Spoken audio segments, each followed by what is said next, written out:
In biomechanics, a block means that a segment has completely stopped moving. So think of a car crash where the car hits something and everything in there just launches forward, or a whip. You stop the handle and then the energy transfers up the chain. In order for the next segment to efficiently accelerate, the prior segment has to completely decelerate.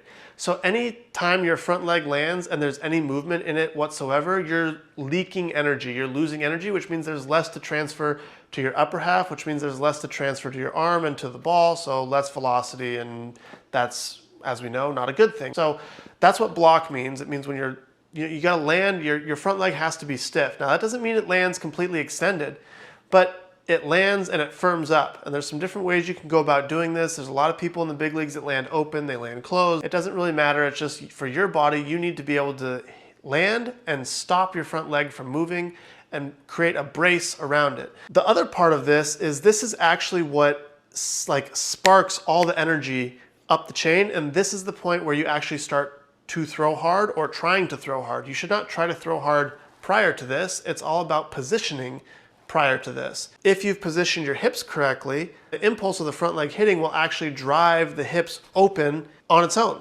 You don't have to do anything after that. You just position the hips so that when the front foot hits, that energy clicks the hips in and they finish off rotation. Then the lower half is stopped completely, which means all the energy in the system is transferred up to the upper half, to the arm, and to the ball eventually. So blocking is super important.